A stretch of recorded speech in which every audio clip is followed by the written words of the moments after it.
révérend Paul Mukendi,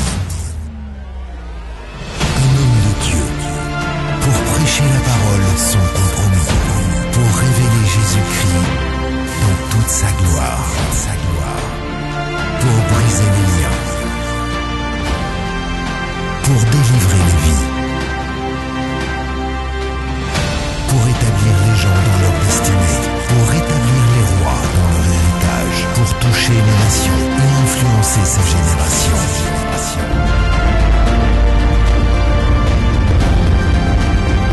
Un prédicateur authentique, audacieux, surprenant, vrai. L'apôtre de la ville de Québec.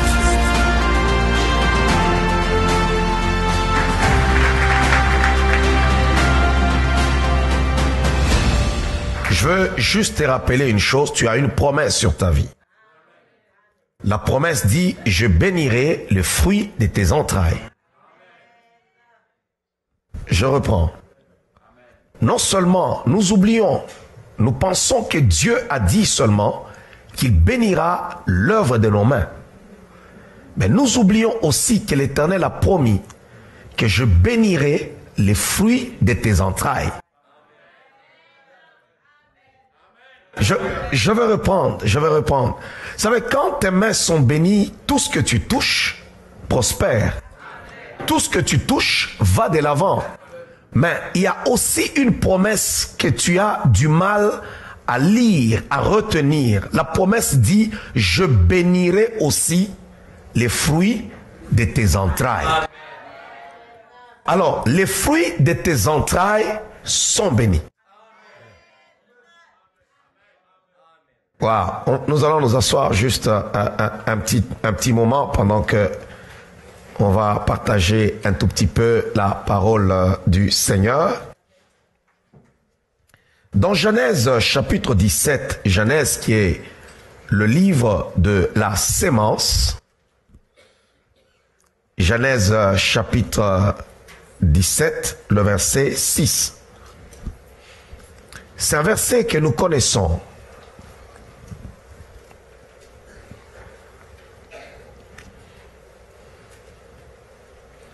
La parole déclare, je te rendrai fécond à l'infini.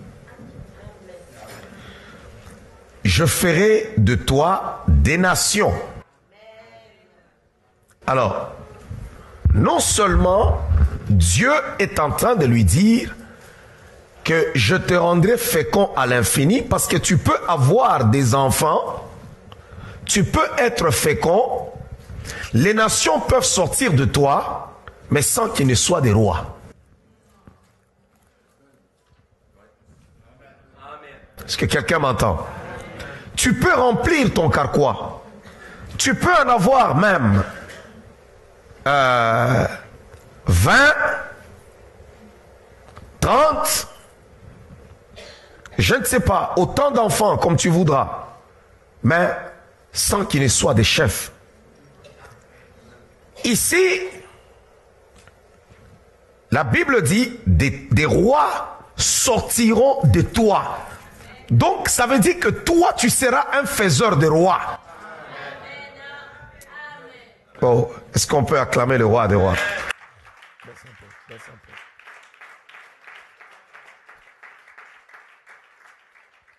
Alléluia.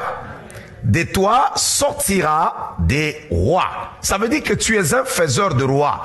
Si quelqu'un vient de toi, il naît dans ta maison, automatiquement c'est un roi. C'est ce que Dieu a voulu lui dire. Ça veut dire que nous pouvons passer tout notre temps à faire des enfants, mais cependant, qui n'auront pas une grande destinée. Dieu savait qu'il y a des esprits qui ne combattent que la destinée. Il y a des esprits dans la vie de l'homme qui s'opposent seulement à la destinée, qui combattent seulement la destinée. C'est pour cela que vous allez voir dans la parole du Seigneur, lorsque le temps où Moïse devait venir au monde était arrivé, et le temps de Jésus-Christ, lorsqu'il devait venir au monde, on a commencé à tuer tous les enfants pour bloquer cette destinée-là à réaliser sa mission. Donc il y a des esprits qui ne combattent que la destinée. Oh, j'ai besoin de dire à quelqu'un que ce soir, la destinée de quelqu'un sera relâchée. Non, j'ai besoin de dire à la vie de quelqu'un que ce soir, ta destinée sera relâchée. Il est extraordinaire, pendant que je suis en train de parler, on est en train de relâcher les destinées, on est en train de prier aussi pour les jeunes gens. Mais cependant, il y a aussi des adultes qui ont besoin que leur destinée soit relâchée. Tu es dans un sens inverse, ou bien tu connais à quoi tu es appelé, mais cependant, ta destinée est bloquée. On doit déclarer le recouvrement de notre destinée. Alléluia. Comme Bartimée a dit à Jésus, Seigneur, que je recouvre la vue. Toi, tu as besoin de dire, j'ai besoin de retrouver ma destinée. Wow. Est-ce que quelqu'un m'entend? Il y a des gens qui sont là, qui sont en train de travailler comme avocats, mais cependant, ils devaient être, je ne sais pas, des agents immobiliers. Les autres qui devaient être des musiciens, mais qui se retrouvent être des pasteurs. Les autres qui sont des pasteurs, mais qui devaient être des médecins. Et chaque personne a une destinée. Et la Bible déclare que tu devras être chef. Tu devras dominer dans ton domaine. L'erreur de beaucoup de gens, c'est d'avoir cru qu'en recevant Jésus-Christ, ce que l'évangile fait, c'est seulement nous donner la vie éternelle. On a juste la vie éternelle et ça s'arrête par là. Non.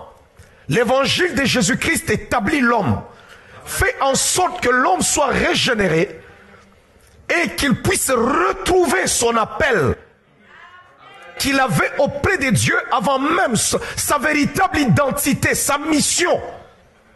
L'évangile fait en sorte que l'homme retrouve même ses capacités. L'évangile fait en sorte que le potentiel qui est en toi soit libéré. Alléluia. Oh, je suis en train de parler à quelqu'un pendant ce moment. Tu es comme cet âne qui était attaché, qui avait le potentiel, mais qui était lié, qui était attaché. Et le Seigneur dit maintenant, entre dans la ville et vois cet âne qui est attaché, sur lequel personne n'est jamais monté. Et pourtant l'âne c'est un animal d'exploitation. Mais cet âne-là n'était jamais exploité. Sa destinée était d'être utilisé. C'est un animal robuste, mais il était attaché. Tu as du potentiel, tu as des capacités, mais cependant tu es lié. Et maintenant je suis en train de proclamer la liberté de tous les fils de Dieu. Tous ceux-là qui sont liés maintenant, tous les potentiels qui sont rendus captifs maintenant, je suis en train de déclarer la liberté des potentiels des fils et des filles du royaume. Au nom de Jésus-Christ. Au nom de Jésus-Christ. Au nom de Jésus-Christ. Alléluia. Je suis en train de déclarer la liberté. Dieu ne t'a pas envoyé au monde pour souffrir. Non, dis-le d'abord à ton voisin. Dieu ne t'a pas envoyé au monde pour que tu souffres. Non seulement pour que tu souffres, je vais ajouter, Dieu ne t'a pas envoyé au monde pour que tu sois petit.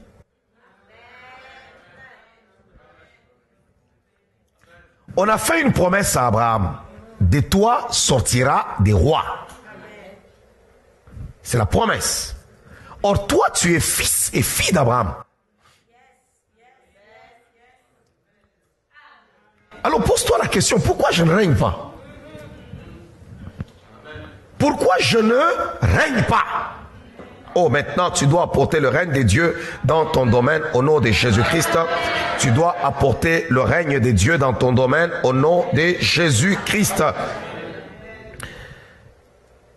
Il y a des gens qui pensent que c'est seulement la franc-maçonnerie, tout ce que vous connaissez là, tous ces petites confréries, les Illuminati, c'est quoi encore les autres? Rose-Croix, comment vous les appelez les autres encore? Il y a beaucoup de noms des petites confréries là, tout ça. qui font en sorte que non, quand quelqu'un va s'agenouiller là-bas, demain il a l'argent, l'autre va faire ceci, il devient chef d'État, l'autre fait cela, il devient grand homme d'affaires. Et pourtant tout ça c'est petit. C'est l'évangile, c'est Jésus-Christ qui a tout. Amen. Vous savez, la chose que j'ai trouvée, c'est parce que les chrétiens sont légers. S'il y a une chose que vous devez comprendre, c'est que Dieu, auprès de Dieu, il y a tout, mais la légèreté des chrétiens. 1, le manque de foi. 2, le manque de sérieux. Écoutez, Dieu ne force personne. Non.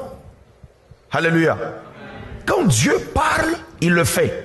Voilà pourquoi il y a certaines personnes que le Seigneur prend déjà tout jeune, parce que le monde aussi fait en sorte que notre étoile soit combattue.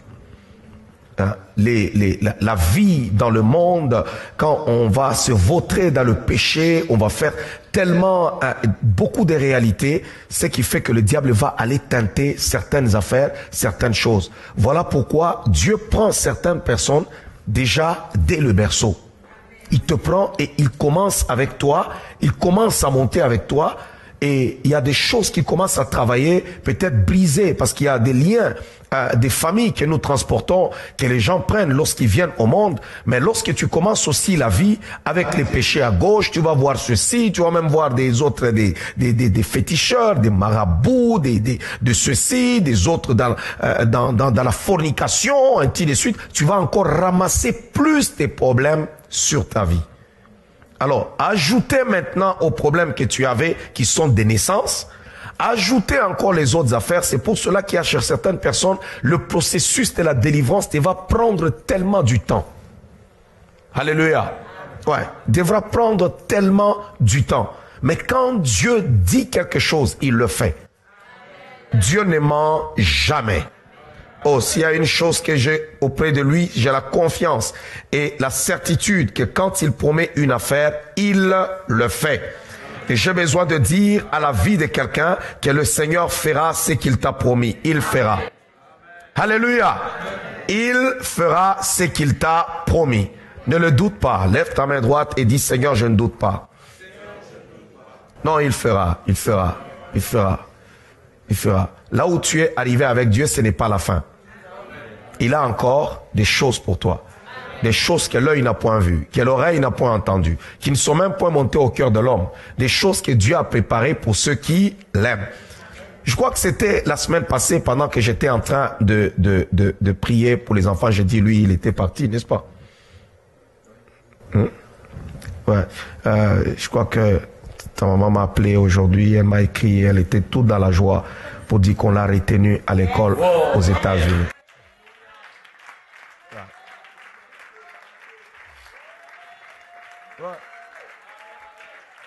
Amen.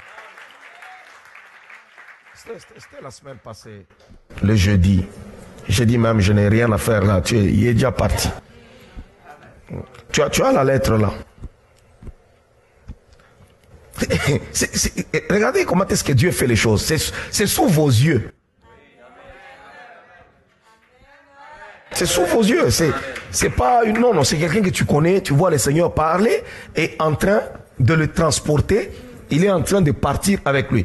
Et regardez très bien que le jeune homme est allé passer son interview avec sa blessure. Lorsque je pense que son grand souci était d'être blessé pendant la période d'aller passer l'interview. Alors quand ils sont venus me parler, je lui ai dit, ça va aller. Va. Tu as déjà vu quelqu'un, tu es là, tu ne sais pas marcher, tu as des béquilles, mais tu vas aller prendre. On va te dire, va d'abord guérir, hein, parce qu'on a besoin de savoir à quoi on s'attend. Non. Et on l'a pris. Non, vous savez, je suis dans une saison où je libère les destinées.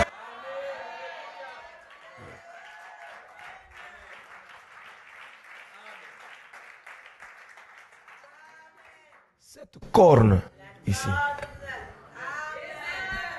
C'est pour cela que le diable aime souvent créer des conflits entre les parents qui ne s'entendent pas, qui se disputent. Les couples qui passent le temps à se disputer oublient le nécessaire. Ils oublient même de voir les capacités, le potentiel qui sont dans les enfants. Parce que quand on est divisé tout le temps, on n'a pas le temps de veiller sur ce qui se passe dans la vie des enfants. On pense que c'est seulement le fait qu'ils ont mangé, ils se sont vêtus et ils ont dormi. Ils sont en santé, c'est correct. Mais cependant, il y a plus que ça. Plus vous êtes unis, vous avez le temps de causer pour regarder, pour dire, waouh, t'as vu l'autre comment il a parlé, t'as vu comment il a fait. Mais lorsqu'on est tout le temps séparés, on est tout le temps en guerre, on n'a pas le temps. Quand Dieu vous donne les enfants, ils sont à lui, c'est comme si on nous les prête. Alléluia. Tu as une mission. Regardez un enfant comme Jésus, qui vient par la volonté de Dieu, ayant une mission. Maintenant, vous savez ce qui se passe. Hérode cherche à le tuer.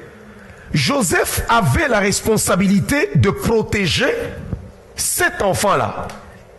Il est même allé descendre en Égypte pour tout simplement sauvegarder la vie de l'enfant. Parce qu'il connaissait la responsabilité qu'il avait. Lorsqu'on est enfant, c'est en ce moment-là qu'on détecte certaines choses, les habiletés chez un enfant. Et en tant que parent, il faut être prêt même à dépenser de son argent. C'est pour cela que quand je prêche l'évangile, j'ai toujours dit, un sorcier, non pas seulement quelqu'un que tu as vu la nuit qui te regarde avec des yeux qui sont tout rouges, un sorcier aussi, tout parent qui ne t'a pas aidé à te préparer même à quelque chose dans la vie. Alléluia. Il y a des parents qui ne se soucieront jamais de tes études même. Parce que c'est même la base. Vous dites que tu es allé à l'école comment? Tu as étudié où? Ça ne les préoccupera jamais. Ça ne les préoccupera jamais. Va, fais ce que tu as à faire. Réussis ou ne réussis pas, c'est terminé. C'est pour cela qu'il y a des gens qui passent leur temps à regarder, est-ce qu'il va réussir dans le sport? Est-ce qu'il va réussir dans la musique? Est-ce qu'il réussira dans ceci? C'est dans quoi? C'est quand on est enfant. Maintenant, le parent regarde. Il a le discernement. Il y a certaines choses, on n'a pas besoin seulement de dire, Dieu a dit, toi tu vas jouer, je ne sais pas, au tennis, toi tu vas être, je ne sais pas, intellectuel. Non. Déjà, quand ils sont enfants, tu es en train de voir les habiletés. Dieu peut juste arriver pour essayer de oindre et de bénir, te donner encore la force afin que tu ailles très loin. Il y a des gens qui ont vécu dans des maisons, dans des familles où il y avait tout simplement la chicane tous les jours, ou bien c'était mort. Mort. Où papa n'a aucune vision, maman n'a aucune vision pour son enfant. Il faut être capable de souffrir pour ses enfants. Oh, est-ce que je suis en train de parler à quelqu'un? Dieu nous a aimés et il a donné le meilleur qu'il avait, son fils unique, pour nous avoir. Alors c'est très important. Ce que je suis en train de dire est très capital. Est-ce que quelqu'un m'entend? Il y a plusieurs personnes ici qui ont des capacités. C'est comme par exemple la fois passée, je priais pour la petite ici, je pense que c'est ta fille là, Sarah, que je voyais, j'ai dit à sa tante de lui donner le micro. Tout ce que l'Esprit m'avait mis à cœur, c'est de dire, est-ce que seriez-vous capable d'accompagner cet enfant jusqu'où la voix voudra qu'elle soit? C'est là le problème. Quand le Saint-Esprit m'avait mis ça à cœur, et pendant que je commençais à prier, j'avais même arrêté d'abord de prier pour l'enfant. Parce que la responsabilité, il y a des gens, le succès de l'enfant dépend des parents. Tu ne peux pas avoir une main tellement fermée par rapport à ta famille. Lorsque tu découvres un talent, donne le maximum.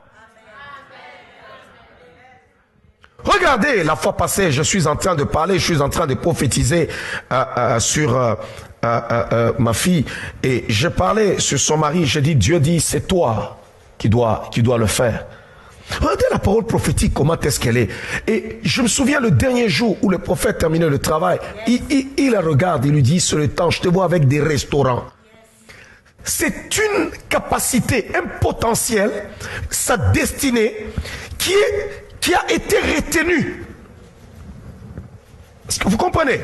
Ça veut dire que si on doit parler dans le monde ou dans une ville, des restaurants grands, magnifiques, on devait parler de cette femme. Mais cependant, le diable peut te faire passer toute ta vie où tu travailles même pour les gens. On peut te payer 100 000 $.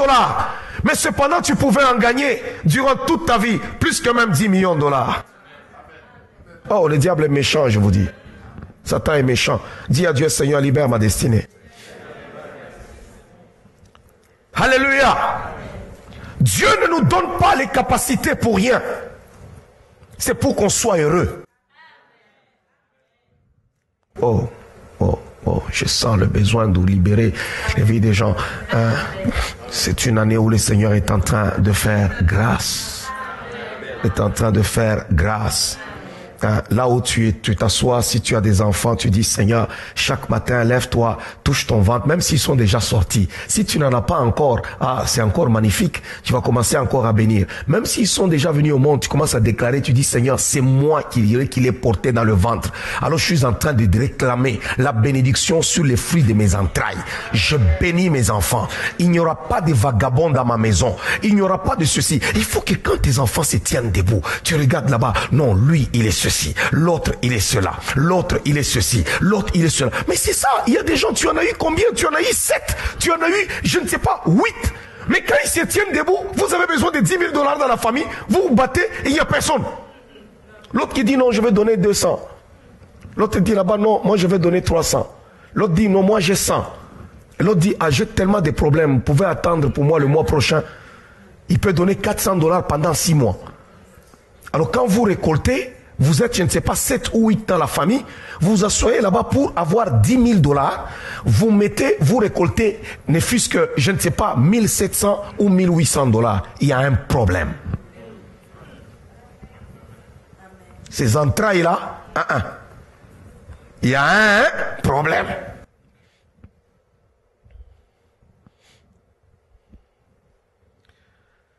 Quand vous regardez Jacob, qui revient vers son père, Ésaü l'apprend, il dit, je vais aller me régler les comptes avec Jacob.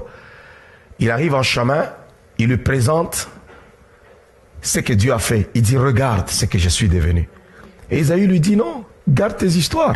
Regarde aussi ce que je suis. Waouh!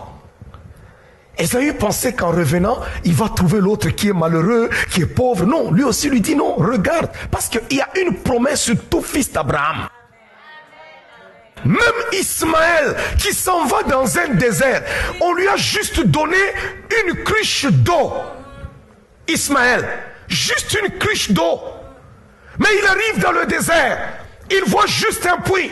Il a pu vivre là-bas et devenir aussi une nation. Pourquoi? Parce qu'il avait la promesse d'Abraham. Je libère les capacités que Dieu t'a données avant même la fondation du monde. Au nom de Jésus-Christ. Sois établi dans ta destinée. Waouh. Est-ce que quelqu'un m'entend?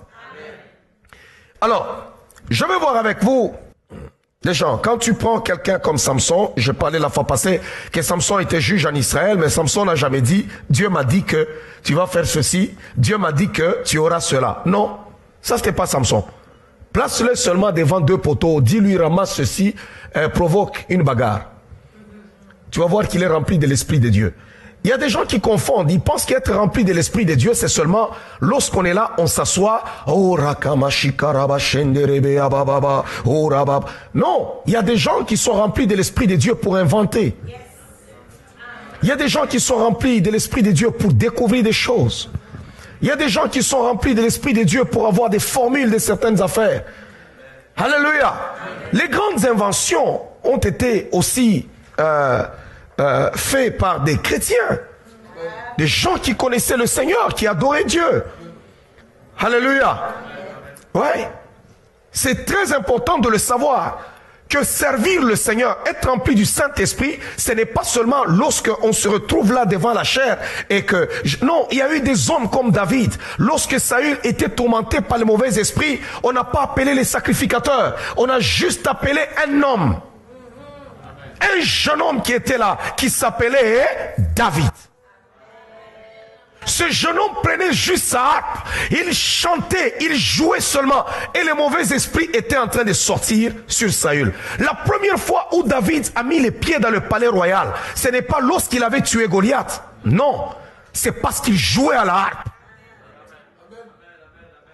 La Bible l'appelle même le chanteur parfait. David avait l'habilité des choses spirituelles. C'était un prophète. Il avait l'habilité. Regardez un homme, un grand prophète comme Samuel, qui travaillait en Israël, comme juge, comme roi, comme prophète. Mais David commence, lorsque David est entré en scène, lorsqu'on a oint David, il a effacé Samuel. Il a envoyé Samuel à la retraite. Cet homme connaissait, il avait une habilité de choses spirituelles que vous pouvez vous dire, mais comment il a fait pour comprendre ça? Wow. Je ne sais pas si quelqu'un me comprend. Il y a des gens que vous pouvez avoir, certains de vos enfants qui sont portés, vous sentez que l'appel de Dieu est en train déjà de crier dans sa vie, déjà dès son jeune âge. Vous sentez que quand lui, il touche aux Écritures, ou bien il touche aux affaires spirituelles, tu sens qu'il devient à l'aise. Mais il est encore enfant. Laissez-le servir le Seigneur. Laissez-le aller loin. Laissez Dieu se servir de lui. Qui vous dit que lorsqu'on sert le Seigneur, on deviendra malheureux ou on deviendra misérable? Je suis l'exemple. Regardez comment est-ce que les gens se bousculent, ils sont là, tout ça à regarder dans quel sens. Pourquoi? C'est parce que j'ai réussi dans cette ville. Mais oui. Qui vous dit que jouer au clavier, ici, le clavier, là, tu es là. Il y a des gens qui ont des habilités, hein. Ils ne vont même pas à l'école. Il arrive juste là. Il est en train de jouer. Et tu sens que ça t'est fait. Et il est loué maintenant partout. Il est connu partout. Et il y a des gens qui seront toujours moyens en jouant. Ils peuvent bien jouer. Pourquoi? Parce qu'on ne peut pas être... Dieu nous donne toujours un côté, même si on peut être fort en ceci ou en cela, ça dépend de Dieu lui-même, mais Dieu nous donne toujours un côté où on pourra aussi dominer.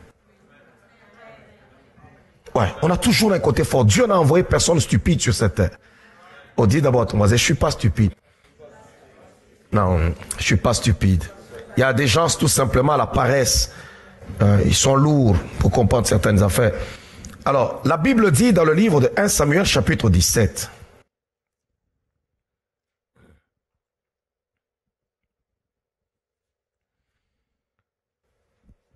On commence au verset 39.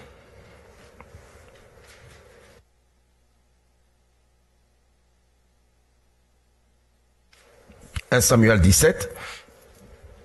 La Bible dit, David ceignit l'épée de Saül par-dessus ses habits et voulut marcher. Car il n'avait pas encore essayé. Mais il dit à Saül, je ne puis pas marcher avec cette armure. Est-ce que vous pouvez d'abord vous imaginer? On doit aller se battre. Vous devez aller vous battre. Jamais dans l'histoire de l'humanité, un combat s'est passé comme celui de David et Goliath. Vous savez pourquoi ce combat est extraordinaire? On raconte jusqu'aujourd'hui. C'est parce qu'il y a eu un homme spirituel. Là, ce n'était pas un intellectuel. Il y a des choses dans ta vie que tu ne pourras pas vaincre. Tu peux tout essayer. Tu as besoin de quelqu'un qui sait comment manipuler les spirituels. Donc, quand tu viens comme ça, il regarde, il dit non, il y a quelque chose ici. Mais regarde ce qu'on va faire. On va faire ça, on fait ça, et puis piaf, ça se libère. La Bible dit, le Goliath se présente. Le roi, on présente David au roi pour dire que ce jeune homme dit qu'il va combattre Goliath. Alors, Il dit, David ceignit l'épée de Saül par-dessus ses habits et voulut marcher, car il n'avait pas encore essayé. Mais il dit à Saül, je ne puis pas marcher avec cette armure. Je n'y suis pas accoutumé. Et il s'en débarrassa. Saül le regarde, il dit, mais écoute jeune homme, qu'est-ce qui se passe là? Donc lui, les choses spirituelles, il les maîtrisait. Ce qui est naturel, c'est l'armure. Mais il enlève l'armure. Et la Bible dit, il prit en main son bâton. L'autre a une épée. Il a une lance. Il a même un porteur d'armes. Mais David va ramasser un bâton. Là, c'est la connaissance des affaires spirituelles. Vous savez, il y a des gens qui veulent se poser la question pour savoir qu'est-ce qu'on va faire dans les églises. Que, oh, le soir comme ça, au lieu que tu te reposes à la maison, pourquoi tu t'en vas à l'église? Si tu n'as jamais goûté aux affaires spirituelles, tu ne connais pas ce que ça peut faire. Que ça peut libérer un jeune homme qui était en train juste de jouer à l'école au Québec. Une parole arrive et le sort de là pour aller l'amener même aux États-Unis et pour aller l'amener dans la NBA. Hey! Il n'y a que des choses spirituelles. Nous pouvons avoir tous les diplômes qu'il faut, mais si nous n'avons pas de prophètes, nous n'avons pas de sacrificateurs, nous n'avons pas des hommes qui connaissent les choses spirituelles pour nous montrer la formule de comment sortir de nos prisons, on restera toujours prisonnier. Ça prend les David qui pourront rejeter l'armure de Saül, jeter l'épée, jeter toutes choses et puis aller ramasser un bâton. Oh, j'aime quand je lis cette écriture. J'aime quand je lis cette écriture. La Bible dit, il prit en main son bâton. Choisit dans les torrents 5 pierres polies. Regardez la connaissance des affaires spirituelles. Il prend un bâton et puis il va dans le torrent. Donc quelque chose se passe. On voit juste les jeunes hommes qui se débarrassent de l'armure. Il dit non, non, je ne peux même pas marcher avec ça. On dit, hé, jeune homme, il va te tuer. Lui, il a une épée. Il prend un petit bâton et puis il court dans le torrent, dans une rivière, il ramasse 5 pierres. Qui lui dit de faire ça?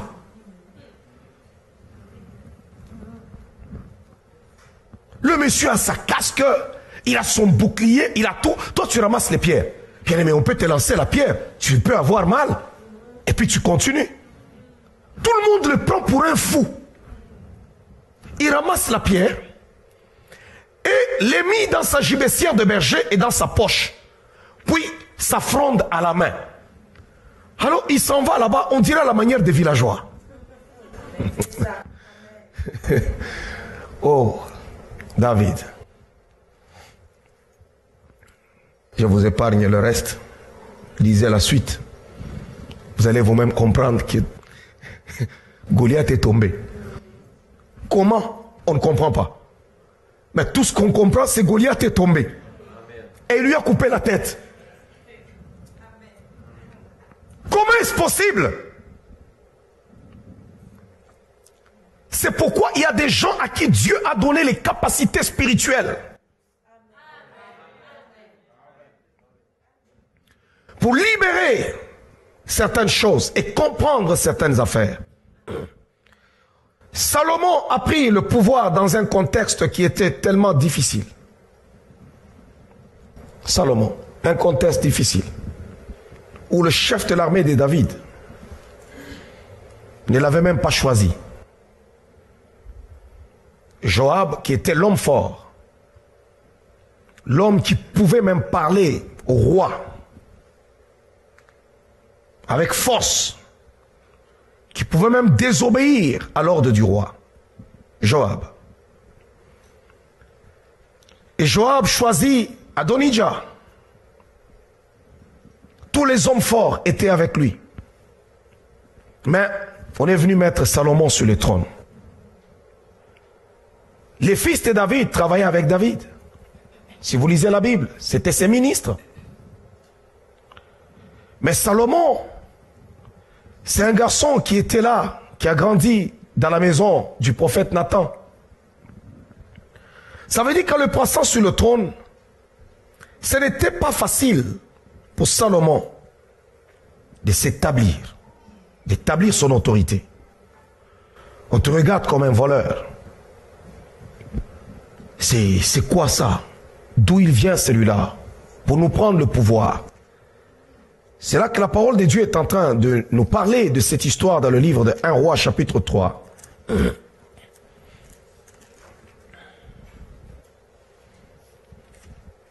16 à 28.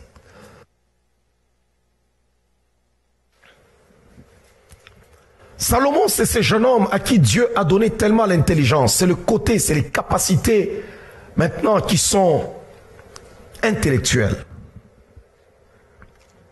Qu'est-ce que ce jeune homme fait? La Bible dit, alors 2 femmes prostituées vinrent chez le roi, se présentèrent devant lui.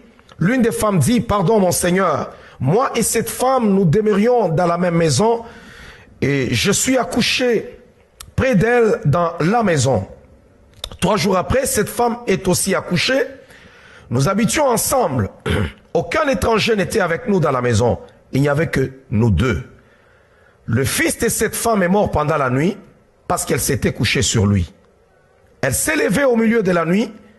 Elle a pris mon fils à mes côtés tandis que ta servante dormait et elle l'a couché dans son sein. Et son fils qui était mort, elle l'a couché dans mon sein. Le matin, je me suis levé pour allaiter mon fils et voici, il était mort. Je le regardais attentivement le matin et voici, ce n'était pas mon fils que j'avais enfanté. L'autre femme dit, au contraire, c'est mon fils qui est vivant et c'est ton fils qui est mort. C'est un dilemme. Un problème sérieux. Vous savez, souvent, quand vous mettez au monde les bébés, on dirait que tous les bébés se ressemblent. Hein? C'est pourquoi quand tu t'en vas même à l'hôpital, on vous fait porter des histoires, tout ça pour que vous ne puissiez pas échanger les enfants. Il y a eu des scandales comme ça où les enfants ont été échangés et vous n'avez pas le temps de les découvrir.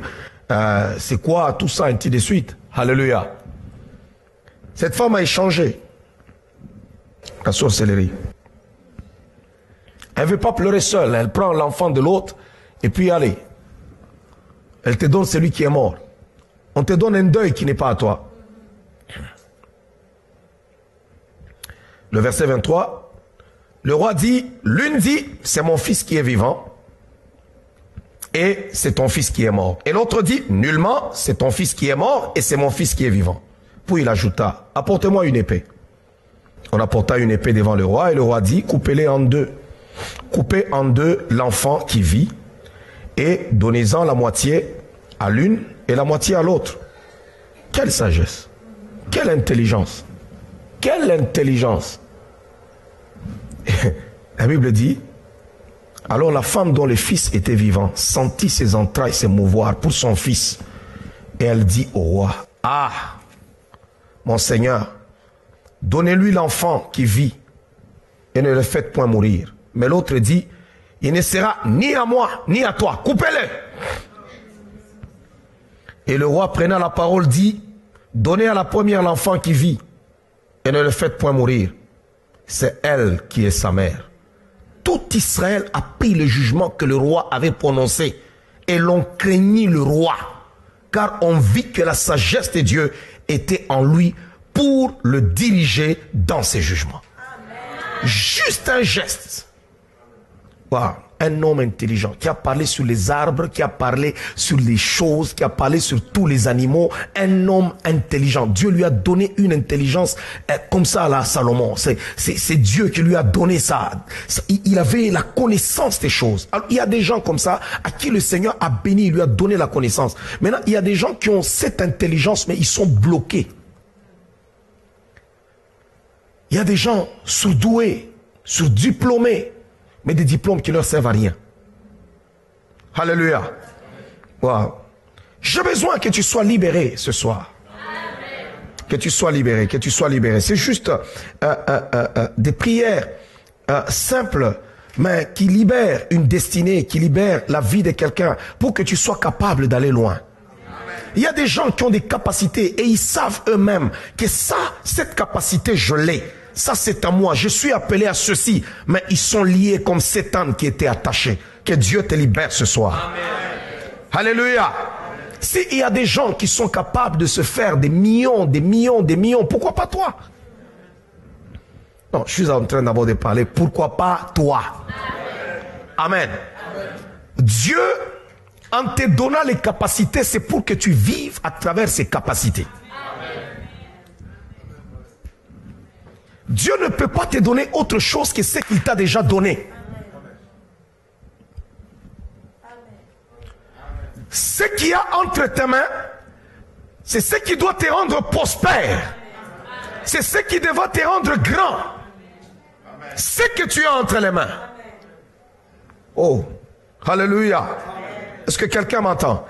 Ce que tu as déjà, là où tu es, qui connaît les capacités qu'il a, qui les connaît?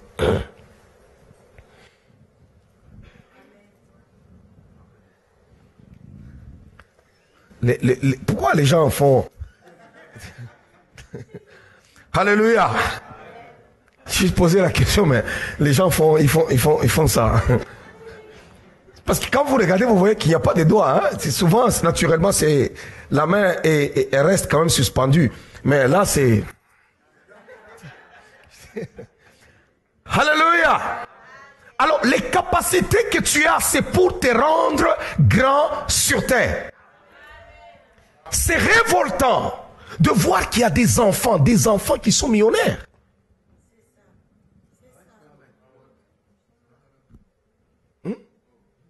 C'est révoltant. Mais toi, tu vas passer toute ta vie, tu es là-bas.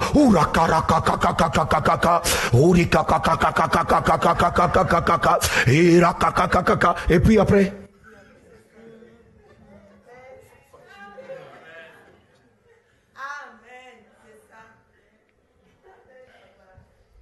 Il y a des capacités. Il y a des gens qui sont d'une intelligence. Tu regardes la personne, tu regardes l'intelligence, tu te dis, waouh, si j'étais intelligent comme lui, je serais loin. Mais tu sens qu'il y a du gaspillage.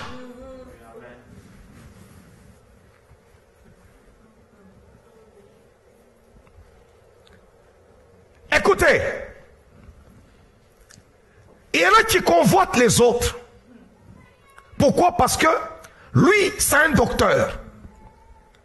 Si lui est docteur, toi tu peux être un athlète. Ne convoite pas ce que l'autre a. Dieu n'a envoyé personne au monde les mains vides. Tu as quelque chose au-dedans de toi. Il y a quelque chose entre tes mains. Dieu ne t'a pas envoyé au monde les mains vides. Il y a des capacités. Il y a des choses entre tes mains. Découvre seulement ce à quoi tu as été appelé. Et tu verras que tu vas marquer ta génération. Tu marqueras ta génération. Si seulement tu es libéré à travers ce que tu as entre les mains. N'est-ce pas, Samson s'est étonné? Il arrive comme ça. Il y a beaucoup de Philistins qui sont venus l'attaquer. Il a juste ramassé la mâchoire d'âne. Il a battu les Philistins au point où il dit, avec une mâchoire d'âne, j'ai besoin de dire à la vie de quelqu'un, tu n'as pas besoin des millions pour être reconnu dans ce monde, comme ceci ou celui-là, comme ceci ou cela, mais tu as besoin juste de connaître qu'est-ce que Dieu a déposé entre tes mains. Qu'est-ce qu'il a déposé entre tes mains? Est-ce que je peux parler à la vie de quelqu'un? Je peux parler. Est-ce que je peux parler à la vie de quelqu'un? Regardez, Salomon lui a donné le trône. On peut te donner le trône. Et le gaspiller. Salomon a laissé le trône à l'un de ses enfants, Roboam. Il a tout détruit. Divisé le royaume.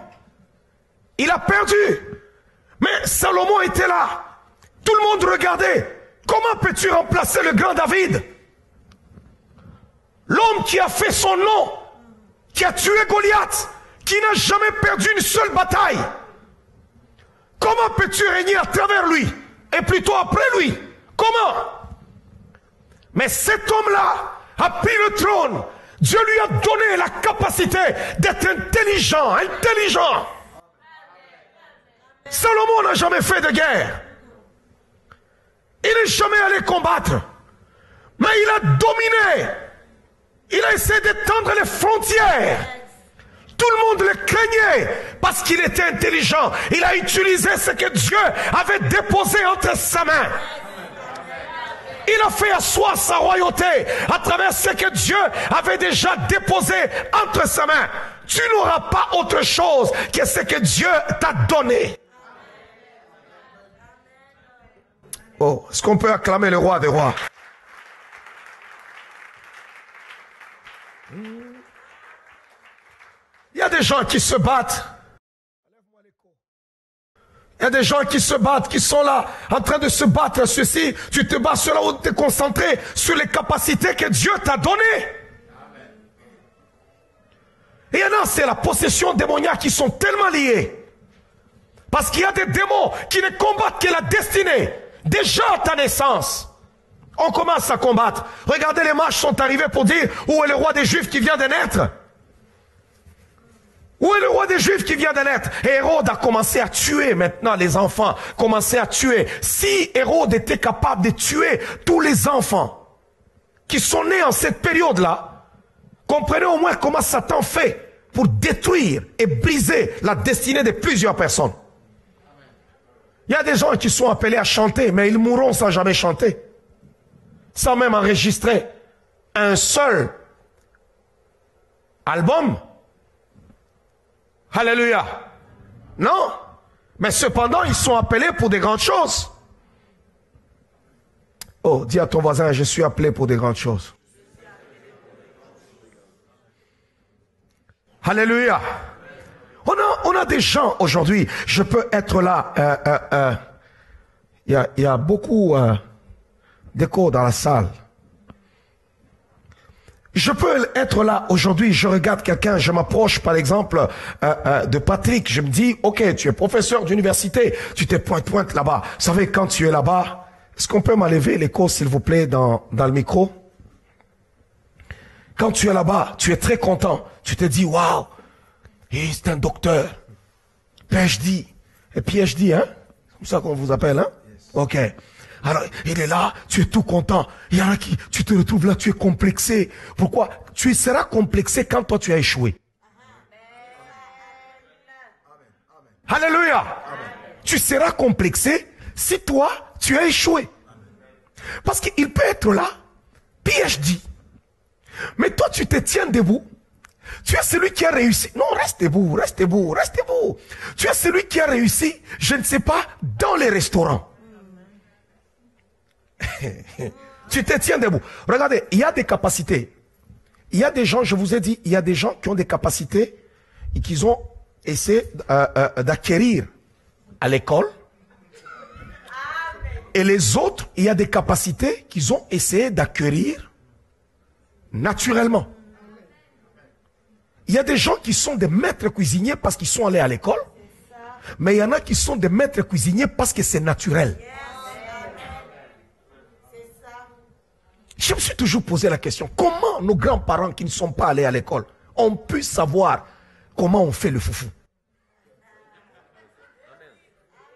Qu'il faut prendre le maïs, tu essayes, pam, de piler, et puis tu le fais là-bas, tout ça, ça devient de la semoule. Non, c'est une révélation. Alléluia. C'est une révélation. Alors, il y a des choses qui sont naturelles. Alors, maintenant, regardez, je suis en train de donner un exemple. L'autre est allé à l'école. Il a des gros diplômes. Quand on le présente, tu vois qu'il a des gros diplômes. Toi, tu arrives là, tu n'as pas de gros diplômes. Mais tu as déjà réussi dans ton domaine. Amen. Alléluia. Tu peux être musicien. Et tu vas rencontrer des chefs d'État. Pouvez vous asseoir. J'ai envie de libérer le potentiel de quelqu'un ce soir. Alléluia. C'est parce que vous sous-estimez ce que vous avez. Vous voulez seulement convoiter ce que l'autre a. Non, ce que tu as, merci. Moi, je me concentre aussi sur ce que Dieu m'a donné. Est-ce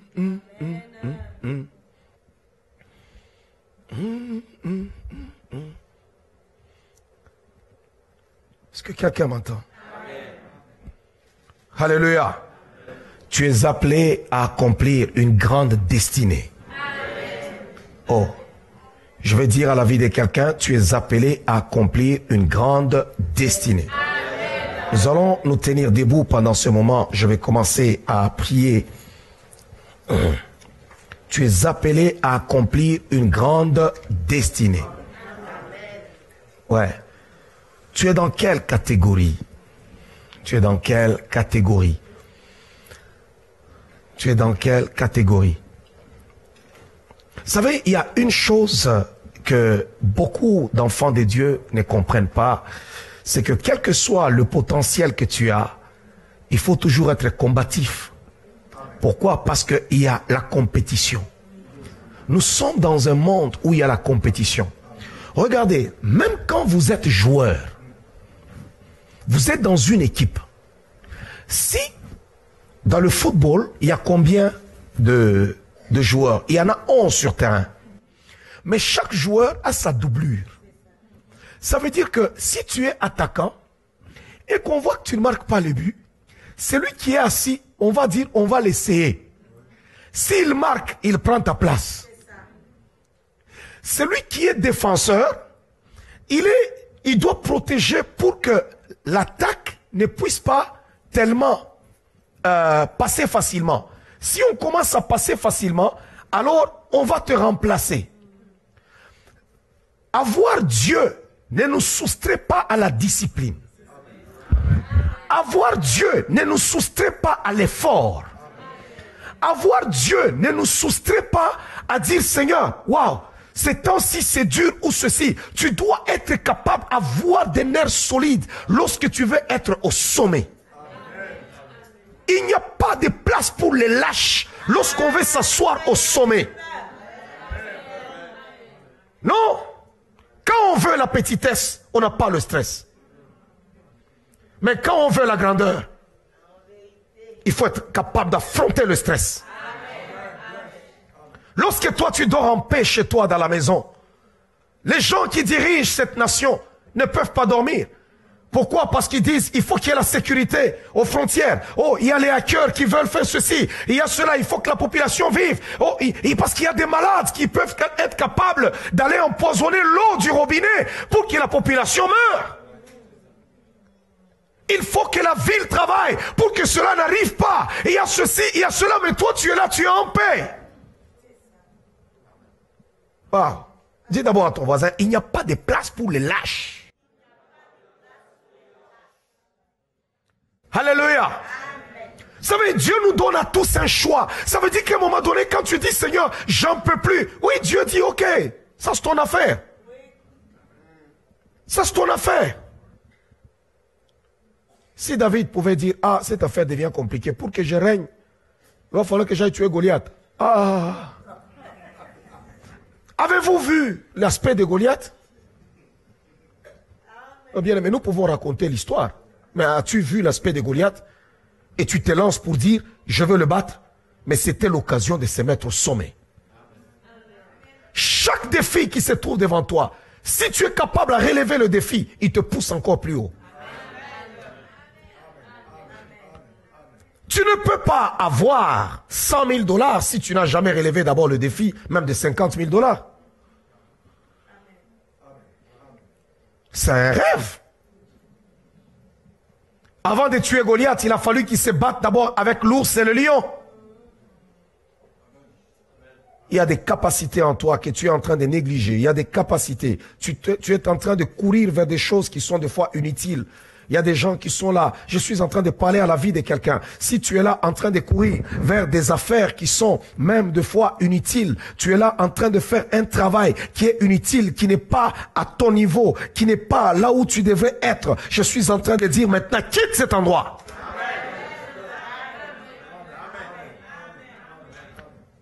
Les années vont tellement vite que tu peux te retrouver en train de perdre une année. Tu as perdu 2 ans, tu as perdu 3 ans, tu as perdu 5 ans. Mais quand tu sais une chose, il y a 2 fois où l'ennemi vient, il se tient debout devant ta destinée. Il se tient là, il dit, toi, tu ne passes pas.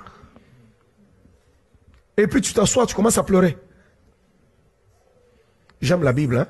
La Bible dit, Samson cherchait même le sujet des querelles. Parce que la parole déclare que l'Esprit de Dieu l'a agité. Il était là, il s'est promené maintenant en chemin, il cherche la bagarre, il ne trouve pas, il trouve un lion, il le déchire. Et puis il va chez les Philistins, il provoque. La Bible dit, il cherchait une occasion.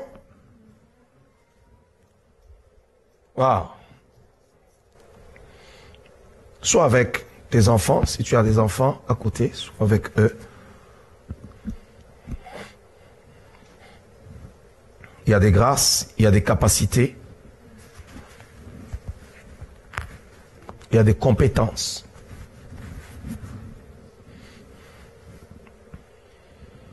Des compétences.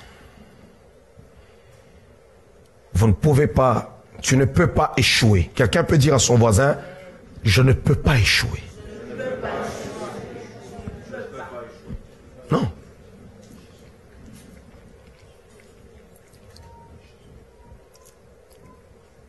Il y a des gens qui sont là à travailler, qui sont aujourd'hui dans l'informatique, dans ceci, dans cela, mais qui ne sont pas capables d'aller loin. J'étais en train de voir la fois passée, j'avais Olivier. Lui, c'était un programmeur, hein? Tout ça, c'est un ingénieur dans le domaine de l'informatique. Olivier vient, il me voit et me dit, papa, j'ai une idée, j'ai un programme que j'ai. Vous voyez les trucs que nous avons aujourd'hui, quand tu regardes, tu vas aller à l'hôpital, tu te dis, bon, peut-être que à l'enfant Jésus, c'est plein, peut-être que au Saint-Sacrement, il y a beaucoup de gens, mais je peux voir où il y a moins de personnes. Comme ça, je cours vers ce côté-là. Il avait cette idée-là. Il dit, je vais vendre ça, ainsi de suite. Je dis, ah ok, non, je vais mettre ça au propre. Il part, et il s'assoit, et puis les programmes commencent à marcher. Quelqu'un d'autre l'a fait. Et puis après, il revient. Il dit, non, j'ai un programme, quand il y a des manifestations, comme c'est une ville touristique, on peut télécharger un programme sur les cellulaires quand quelqu'un veut regarder dans quel coin se trouve une affaire ou ceci, cela. Il n'a qu'à regarder sur son cellulaire, ainsi de suite. Il pouvait vendre à la ville ce programme-là. Il a négligé. Et puis l'année qui suivait, quelqu'un d'autre avait vendu ça. Donc ça veut dire qu'il y a des gens qui ont des capacités qui pourront produire des millions, qui pourront les aider à mieux vivre, à aller de l'avant. Mais il y en a qui sont négligents. Prends la résolution de ne pas être négligent. Prends la résolution de ne pas abandonner, de ne pas dire « Oh, je suis fatigué ». Prends la résolution de ne pas dire « C'est difficile ». Parce que la vie, c'est un combat.